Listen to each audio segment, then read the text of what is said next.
I have been muted for an hour and 30 minutes, and not a single person watching me said anything. Oh my gosh.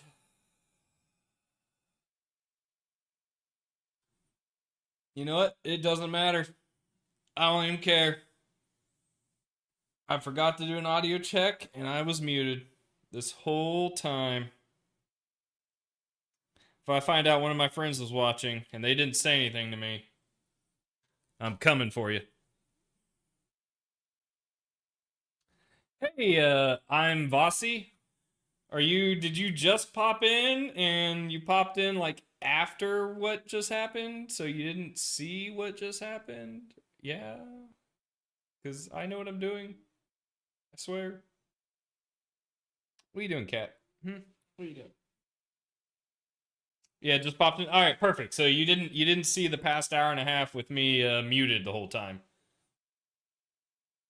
Oh, Silence, how's it going? Oh my gosh, I literally for the past hour and a half since the start of my stream have been muted this whole time because my mic keeps disconnecting from my computer, and every time I plug it back in, I have to manually go into OBS and tell it to like say, "Hey, this is the mic you need to use." And I just completely forgot to to test the audio before I started streaming. Gosh darn it, that's so annoying. Have you been hanging out this whole time, Silence? Without me saying anything? You just rocking out to my music? Actually, that's the other thing I need to check. Is my voice coming over the audio or is this music too loud?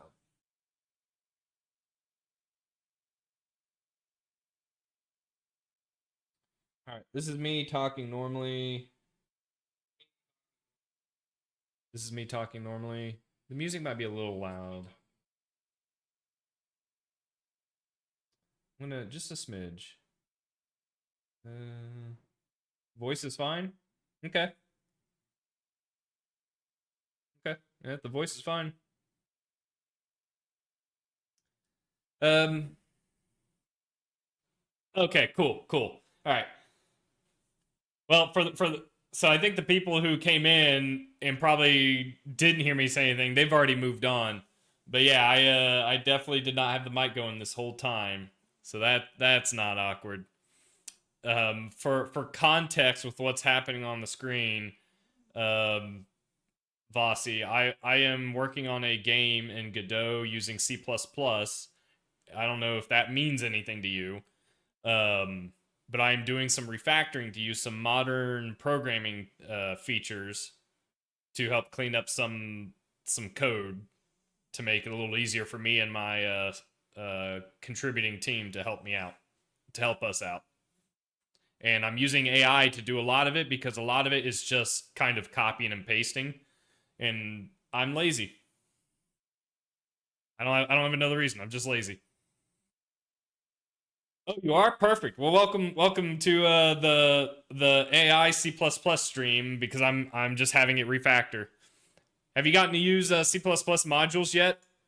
Because that's what I'm doing right now. I just got one library in my code base refactored to use modules. So we're doing it's simple stuff here. It's just a bunch of structs, so I knew that would work just fine. I can appreciate that. I understand. Unfortunately, at least from what I have seen, everything is kind of moving towards that. And at least professionally speaking for myself, I have had to use LLMs. And so I have to familiarize myself with it and become more proficient with it for my job. So this is part of me kind of practicing and figuring out the best ways to get through code quickly.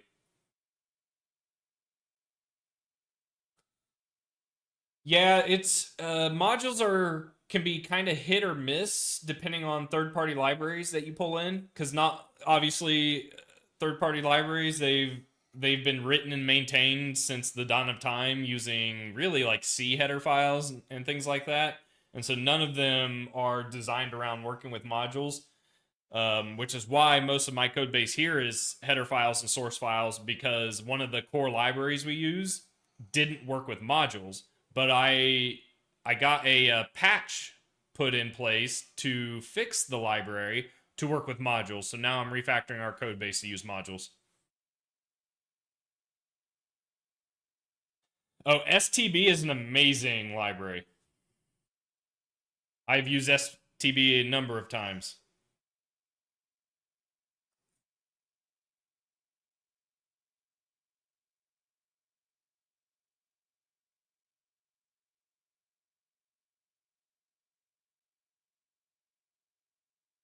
My cat just bit me. My cat just bit me. All right, we're good.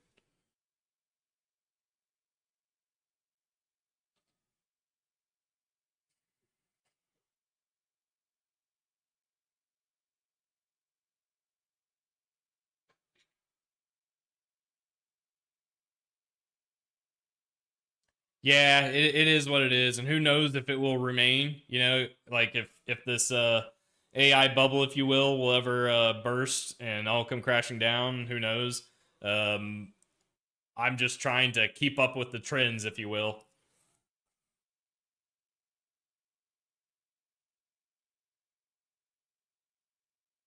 You still gotta kind of know what you're doing though. You can't just be like, hey, make me a game.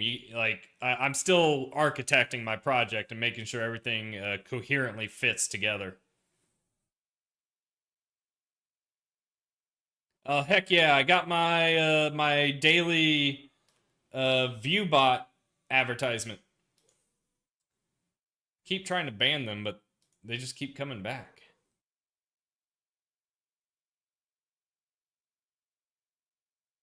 All right, what's going on here?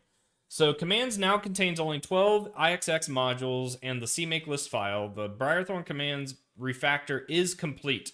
I will be the determining factor of that. So we'll see if this configures and builds and make sure the game still runs. It does configure.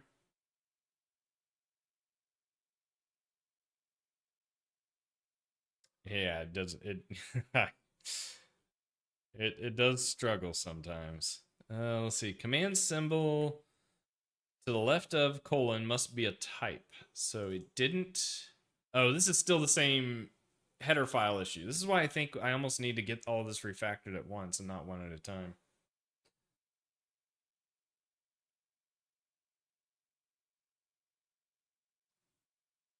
Oh, does AI get talked about a lot? I think I've seen it I see it a lot with like scripting languages. I haven't seen it too much with I don't know if I've seen it much with C++ yet or not. I mean, that doesn't mean anything. It's not like I'm, scouring the internet for all these articles. Yeah, I could definitely see that, especially if it's anything everyone talks about. That is totally fair.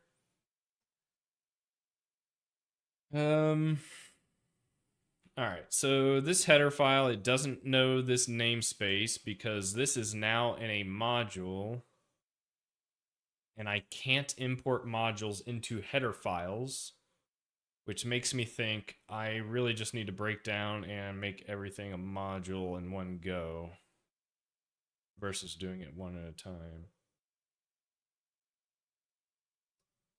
Do I? Let's see. I'm web dev, so I guess.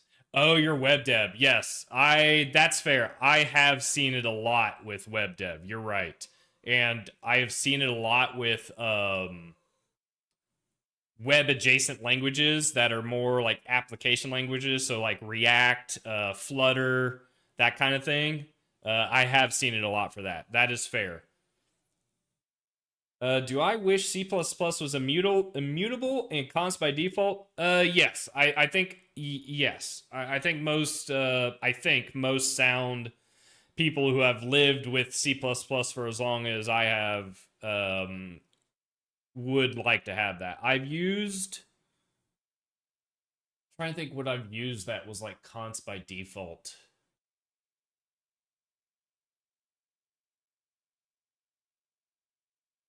Is Zig const by default? Because I played around with Zig a little bit. I can't remember if Zig was const by default. I honestly would like like immutable const by default value semantics, so not having to deal with references and pointers as often. I think all of that would be fantastic. Static consonant const. Oh gosh, that sounds like a nightmare. Let's see. All right, so I gotta. This is annoying. I think I have to literally turn everything into a module all at once. Let's see. Let's see what it's gonna do for me. Oh, it got more relaxed in modern C++. I'm not sure. Const init? I don't even know if I've heard of that. I use const expr and const eval. Hang on, I gotta look this up. This might be new to me. C++ const init. Oh.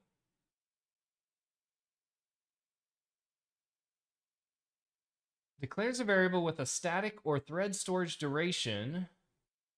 If it's declared with constant int, its initializing declaration must be applied with constant int. If a variable declared... Oh, that's why it's C++... Wait. Since C++ 20... Since C++ 26. It must be... I've not used this before. What?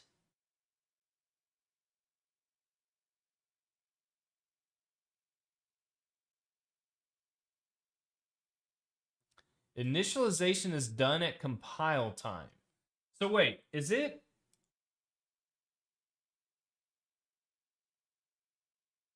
So is it like taking a non-const... Or no, this is a const function.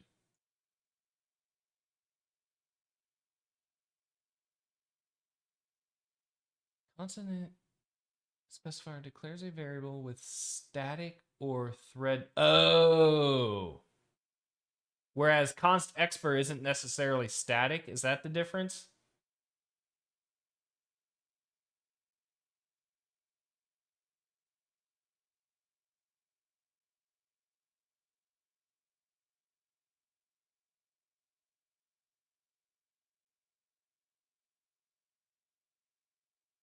Oh, okay, that makes sense.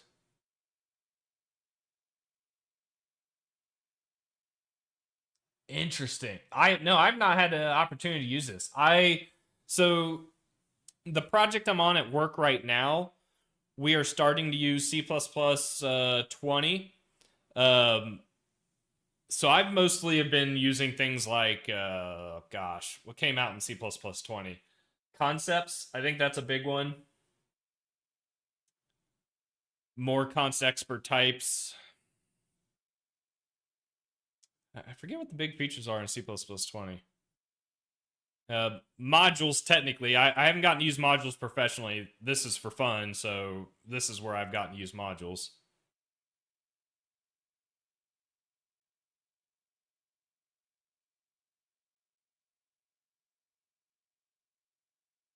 All right, so that built. Just pop Godot open again. Make sure everything still runs.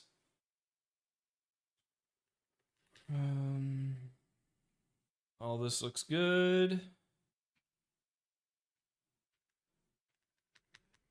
I'm moving. I'm braking. All right, cool.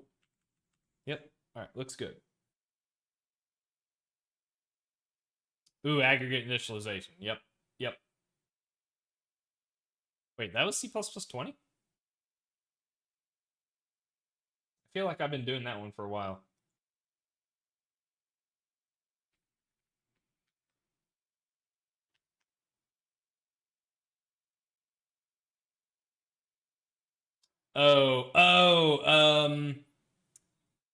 It's the specialized version of it, right? It's using this dot notation. Oh, I love this, by the way. This has been amazing. Yeah, that is C++ 20. Oh, and JThread.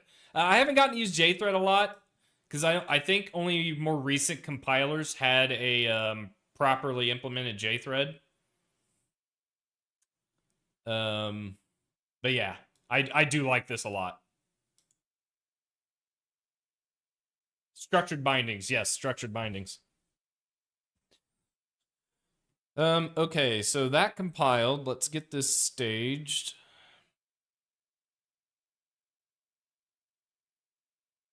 Where is that? Register types. I want to make sure this is coherent. It never... It's still including... Oh, no, these are the Godot commands. I haven't gotten there yet. Okay, cool. These are all IXX files. CMake list looks good. All this looks good. Cool.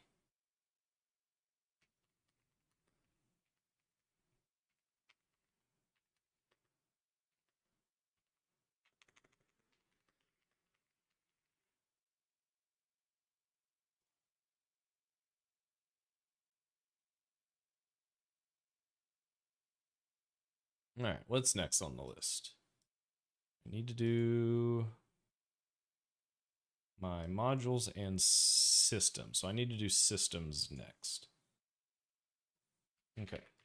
Implement Briarthorn systems using modules next. Make sure you verify the project compiles. Oh, ranges. Ranges. I feel like I've been using that for a minute too. Is that C++20?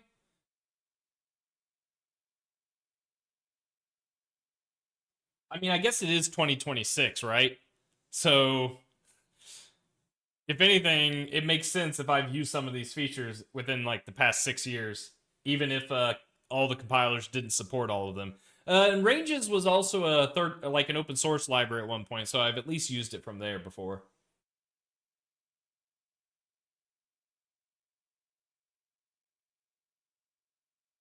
Oh, you might be right. The auto bracket variable, comma variable, that might be the structured binding. I think you're right. Not only do you have to be familiar with the many features of C++, you have to remember their names. It's not enough to know how to use everything. You also got to know the name, or no one knows, or everyone's going to think you don't know what you're talking about. It's just it. I think I've done more memorization with my job than I've ever had to do like studying for school. How long have I used C++ for? Um, so I mean, professionally, I have used it for 15 years. I started learning it in school back in like '06. So if you count learning it in school, that would be almost 20 years. And I started with in school I learned C++98. All right, that's all there was. It was C arrays, news and deletes everywhere. And then when I started my job professionally, I immediately jumped into C++11 and it blew my mind away. Oh, nice. Hey, at least you're like getting into it still. Sometimes it feels like C++ is going the way of the dinosaurs, which is crazy because like I've spent most of my career in it.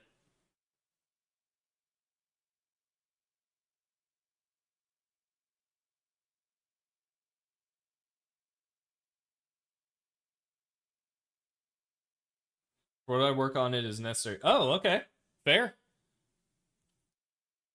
Talking, wait, what are we talking? Like performance critical solutions, embedded, very old hardware that you only have access to C++ compilers for or C compilers for.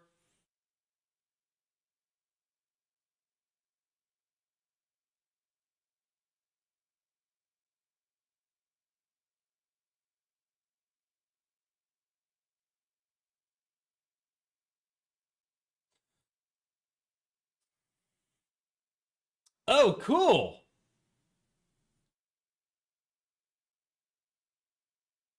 I hijack Unreal Engine games and convert their output to stereoscopic 3D, so I need low-level access and hookings, etc. C++ allows that. Nice. Nice. That actually sounds pretty cool. I did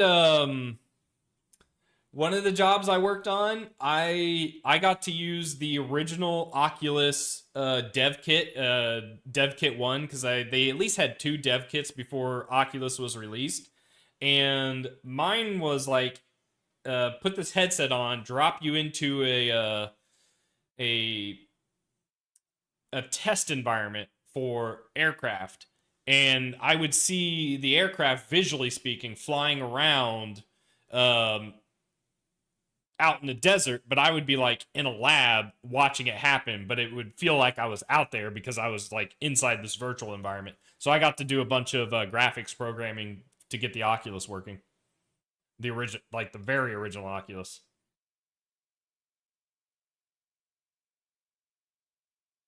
My cat is driving me crazy. What are you doing?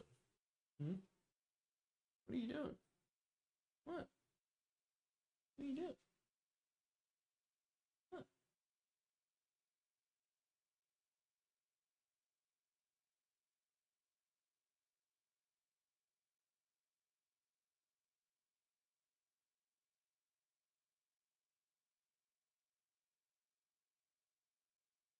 Yeah, you're not even kidding. I am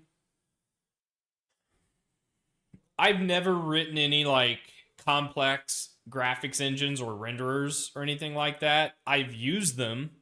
Like I know what a frame buffer is. I know what a shader is. I have written some simple shaders before, but I have not done anything like down in the weeds. I taught myself OpenGL uh 3.3 back when it was relatively new. Um and have since forgotten it because I just use graphics libraries to do all that work for me now. I tried to teach myself Vulkan, but holy hell. When I had to write 1,500 lines of code to render a triangle, that was enough for me. It was an interesting learning process, but it was a little much.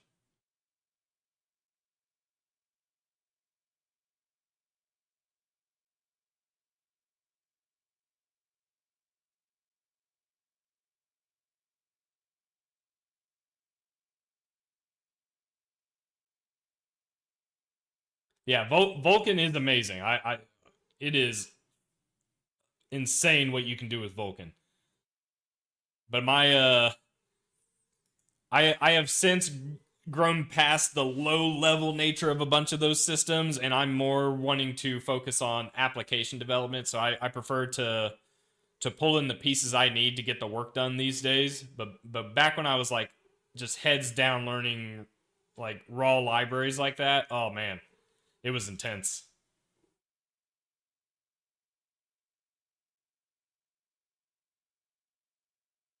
I have not done any DirectX programming.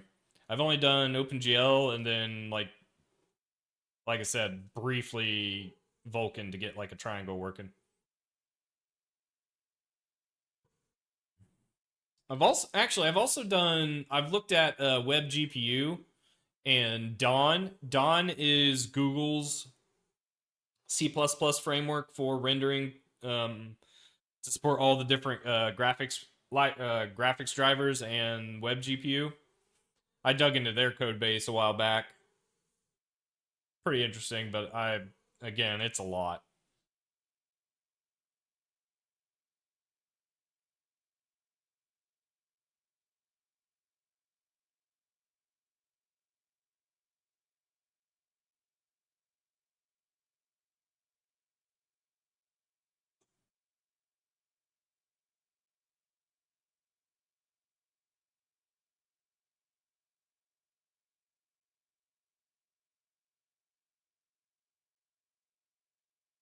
My cat bit me.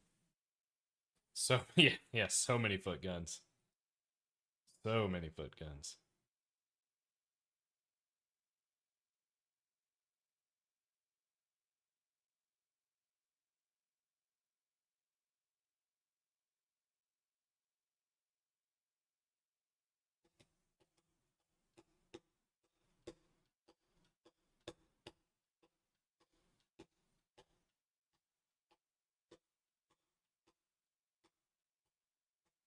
vector shrink to fit is a foot gun. Why? Is that because you invalidate iterators or something?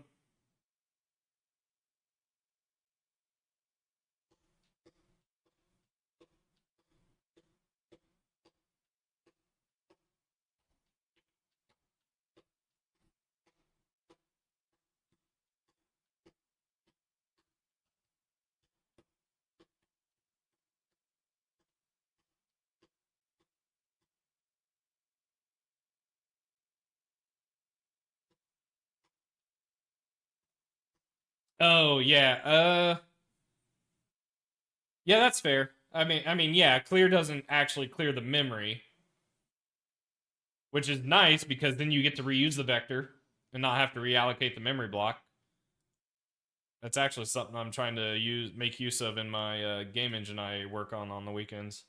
Auto generation failed because CL isn't in the path. So this is an interesting issue I run into sometimes. VS Code pulls in Visual Studio's development environment, so I can just use CMake and configure and build just fine. But if I have this AI running on the side here, it doesn't get the VS Code dev environment, and so it'll fail to build because it can't find the compilers. That's kind of annoying. What do you want, dude? What do you want? Ouch. Can't figure out what my cat wants. He just keeps attacking me. He might be hungry.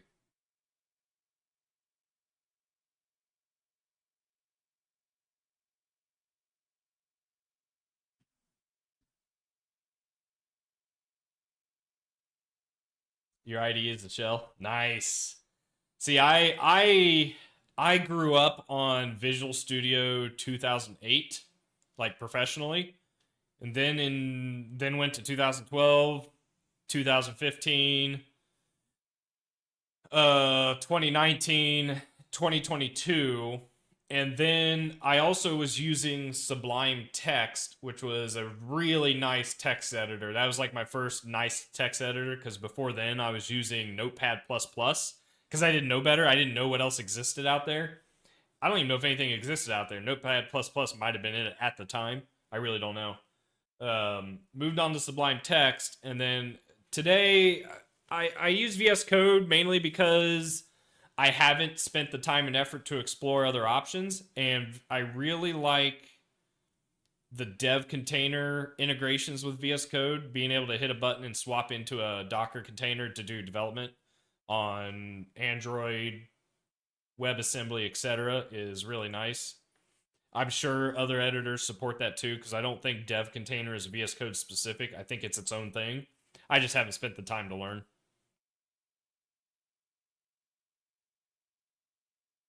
There are some annoyances about VS Code that have never gone away that still annoy me today, but I just kind of put up with it. At a certain point, I just want to get work done.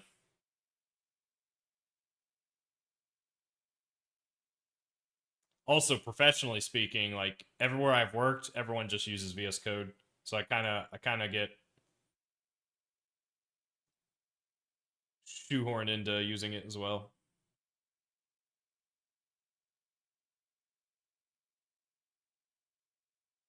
Isn't VS Code built on top of Atom or something? I vaguely recall Atom. Uh, for VS Code, if you spend the time to get it set up, it's fine. Um, with C++, the Microsoft stuff on Windows works fine. On Linux, I prefer to use ClangD, and that can sometimes be a pain in the butt to get configured because you have to point it to like your compile commands and you got to make sure paths are correct, that kind of thing. Um, Now I'll say this: when I'm not using C++,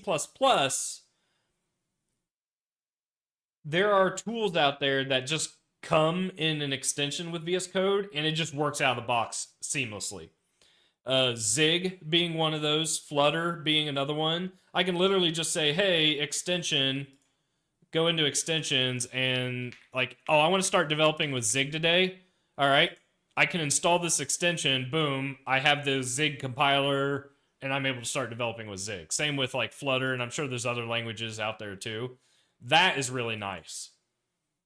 Being able to just be like, hey, I want to develop. All right, add extension. Boom, I'm up and running. I do appreciate that.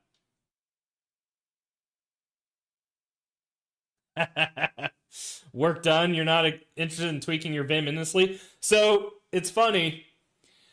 I never, I never got into the whole Vim or Emacs thing. Because even early on in my career, I was turned away from it personally because when I was working in a lab that had Linux machines and everyone was editing with these tools, and I don't remember which tool it was, but like you would start to type and it wouldn't work.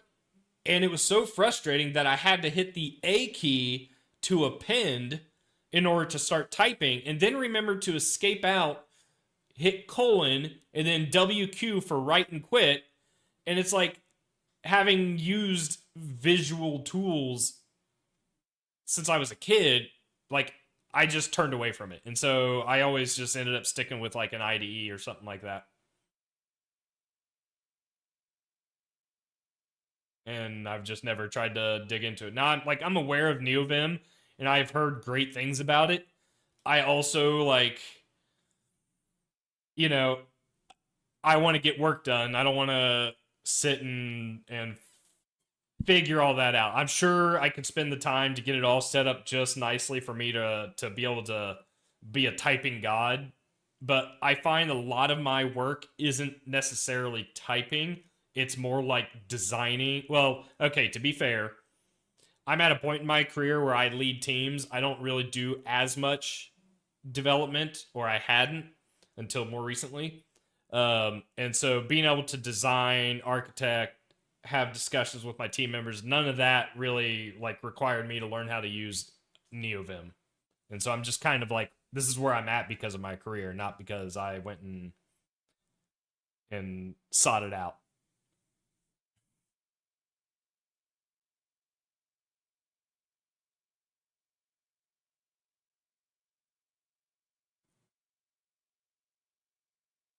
Yeah, yeah, like because C++ build systems, Clang D is the only sort of good one. Yeah, like it's hit or miss. Like every once in a while, I'll have the LSPs working for, because I develop with Windows Subsystem for Linux, so I can toggle back and forth between my projects or my build systems or operating systems, and like every once in a while, everything lines up, and my LSP works flawlessly on every in every container on every platform, kind of thing. And then most of the time, it's like something isn't working, and I don't want to spend hours debugging why it can't find a header file it should know how to find. Uh,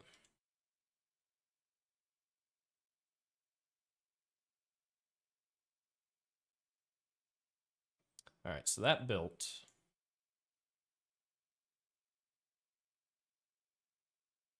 Let's make sure everything still runs. Uh-oh. Why is my Godot not wanting to pop up? Weird. You know what? I'm gonna restart it so it can reload the DLL just in case.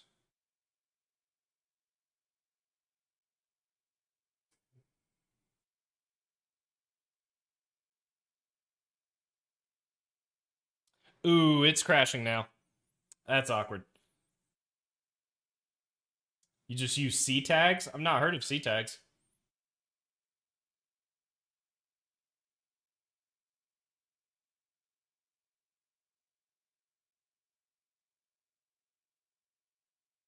What is this?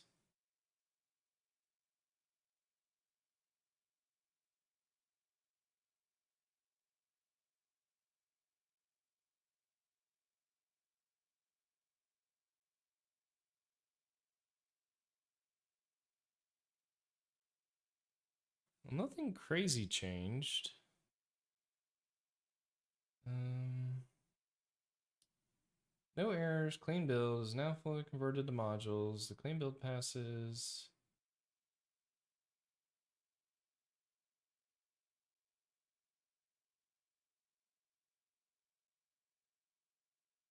Oh, okay. I got you.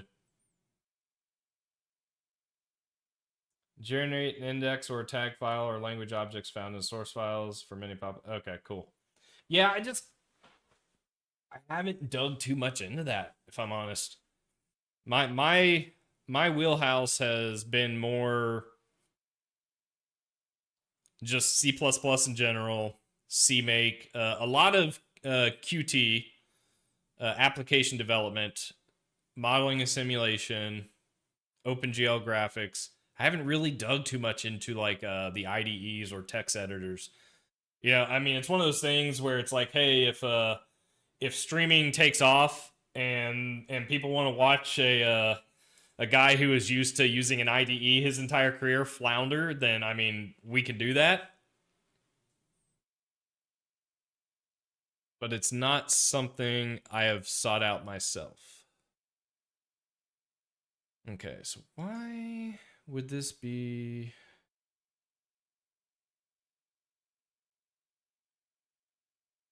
Okay, so that's good.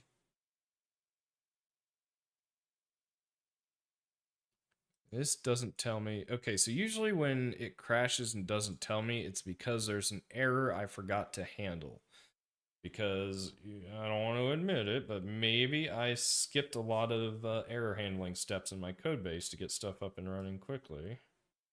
And now I might be paying for it. I don't want to talk about it.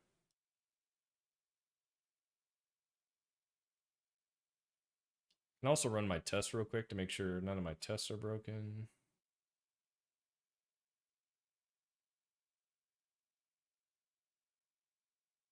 Okay. Let's make sure my tests are good. My tests are not good. Oh my gosh. What is going on? Player speed increased with throttle is not just failing, it's breaking. Let's build this in debug real quick.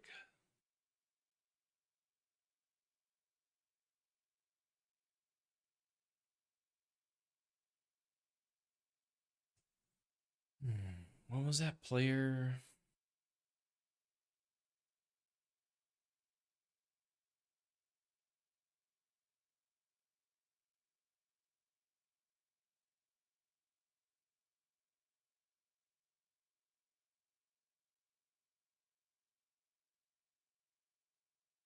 I've used Visual Studio for like 6 years before switching to any of them. Cool.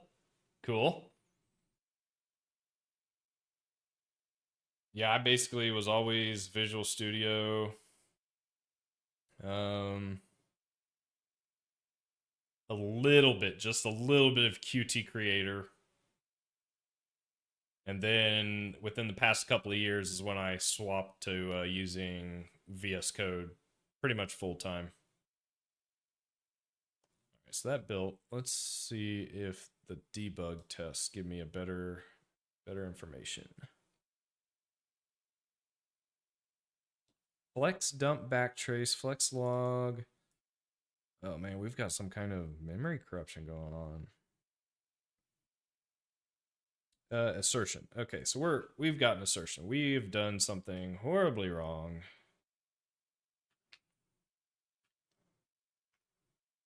Let's see what that does. It's hard to begin with and can easily end up config hell, but something that's very valuable. Yeah, I said, I've seen YouTube videos of people using NeoVim, and it looks sweet. Like it is. I am so impressed with all the like the comfortability people get with macros in NeoVim, where you just be like, bloop, bloop, bloop, bloop, bloop, boom, entire file refactored, and it's like, wow, that's amazing. And holy hell, do you have to remember all those macros you're recording?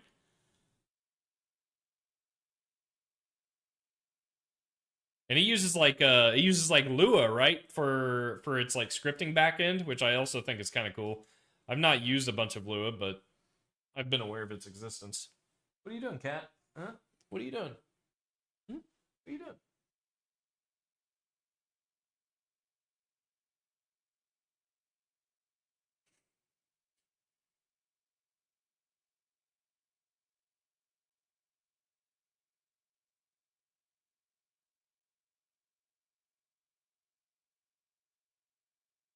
Oh my gosh, cat. Do I need to feed you? Might need to feed my cat. Ow, he's biting me. Ouch. Hey. All right, the test is passing now, so let's make sure we are good on release again. Curious what the issue was.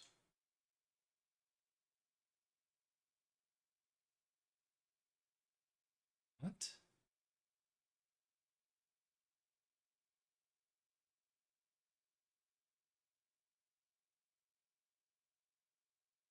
Looks like it's my lack of knowledge on the Flex API that's causing issues. Okay, so that built in release. Let's try this again. Crap.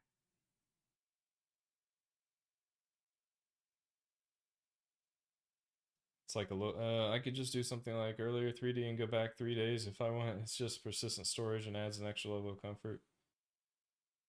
Something called undo files though, which is really nice. I have persistent undo history and it's okay. That's kind of cool.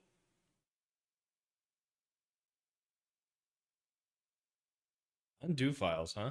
That's interesting. All right, hang on, cat. Let me figure out what this crash is, and then I'll feed you. I promise.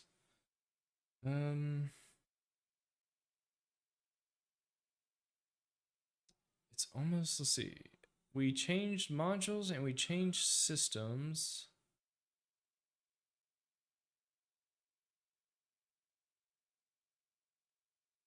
Or no, we just changed systems.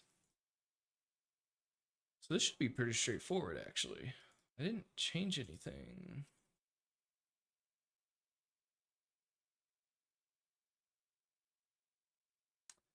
Oh, are we getting into an issue with linking static libraries? It's like local. I think ID should have it. Kind of insane they don't, but useful.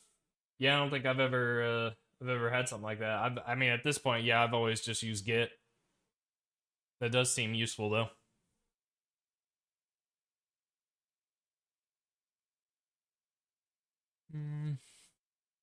You know, something I haven't figured out yet with Godot and my own projects is how to. I think I have to set up the Godot exe as a launch application in order to debug my own library.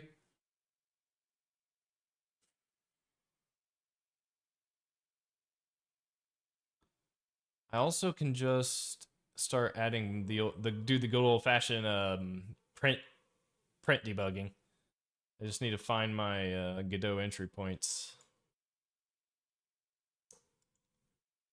This doesn't make sense. I didn't really make any changes.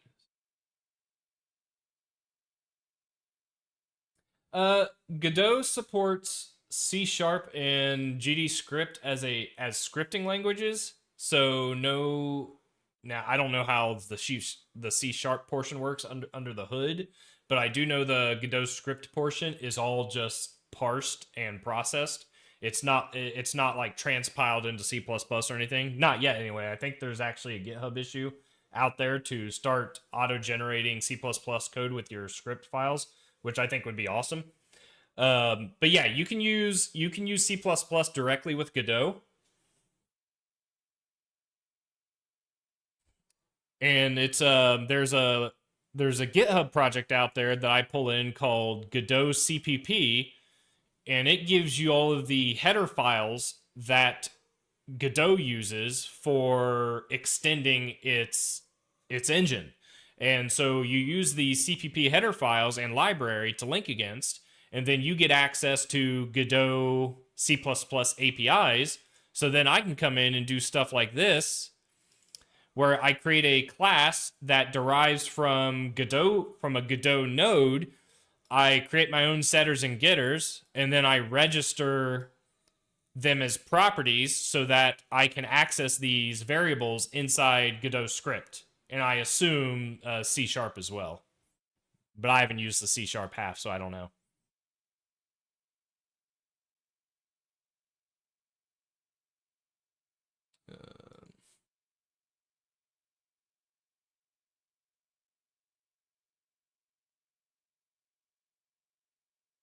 I'm gonna do, let's do a quick clean just to make sure. Clean all projects. I am building release. Let's build one more time. Ooh, what's this? Oh, that looks good.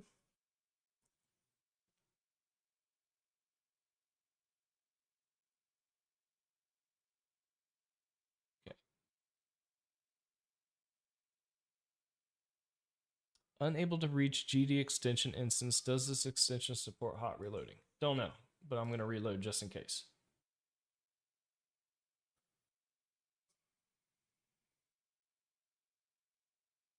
I've got a couple of guys who help me out every now and then, so it was easier for us to get some C++ up and running that we could work on for our game logic versus trying to learn the entire Godot ecosystem. And so we're just kind of using Godot for our front end and then C++ for like the back end business logic type of stuff.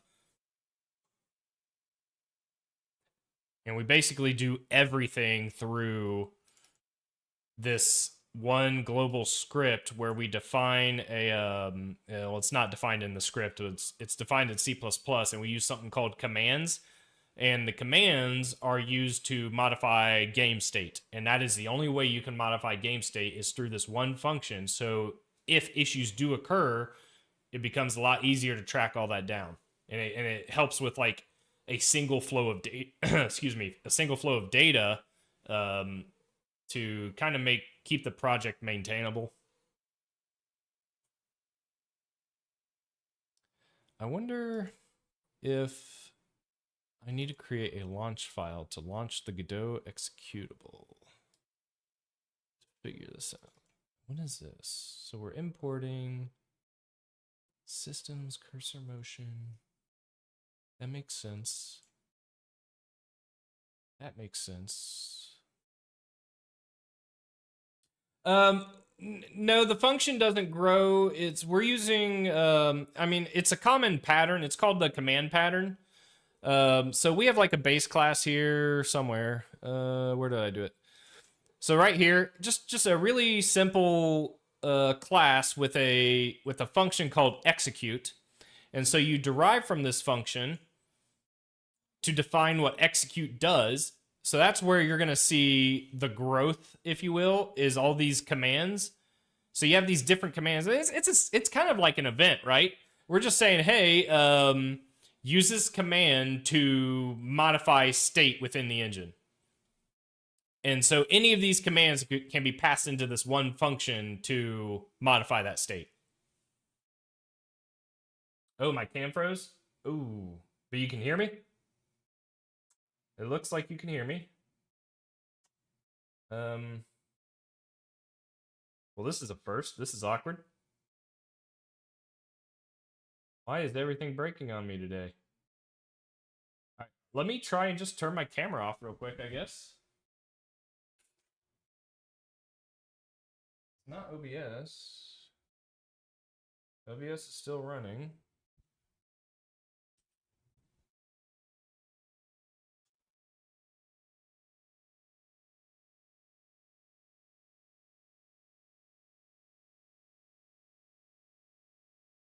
What a face to pause on.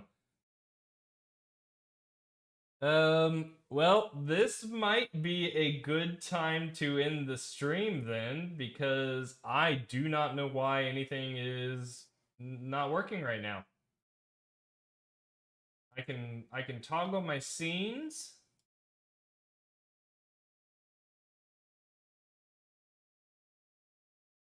But I am not an IT person, so I don't really know. Let me toggle. What else can I toggle here? Scenes, camera.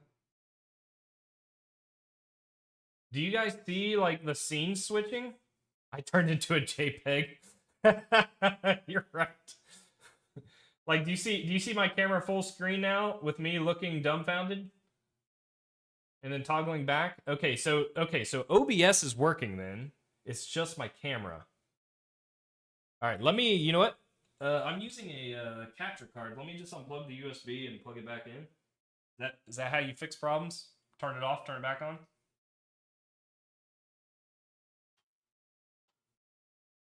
Uh-oh. Oh.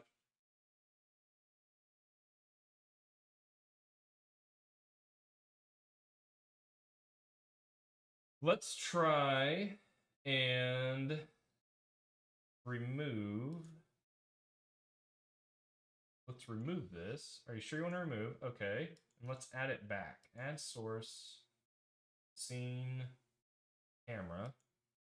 No, that's just my face. No. Everything is awful. Yes, yeah, I turned off the camera. I unplugged the capture card.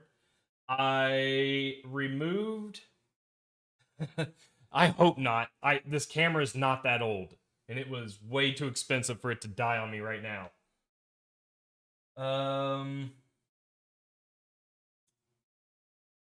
Dang man. I don't even know what to do now.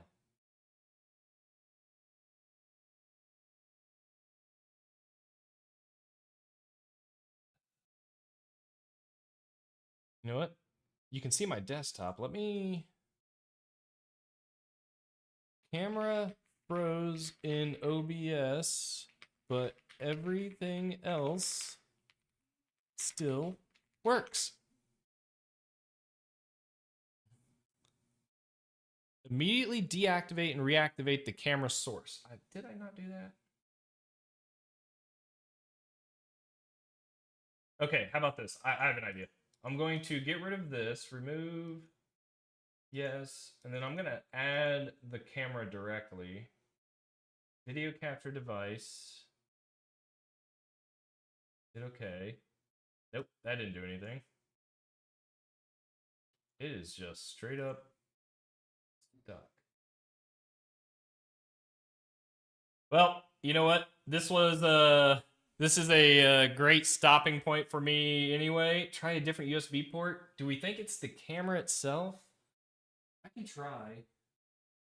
I'm running out of USB ports.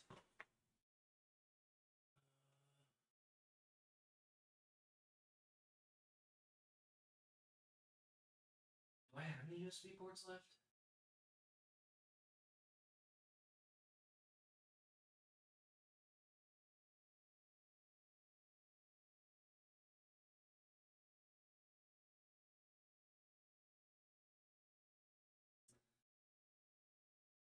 Yeah, see, like even when I unplug the camera, the scene is still stuck on my face.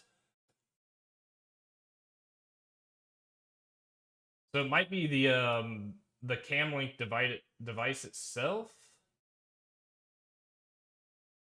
Yeah, I appreciate it.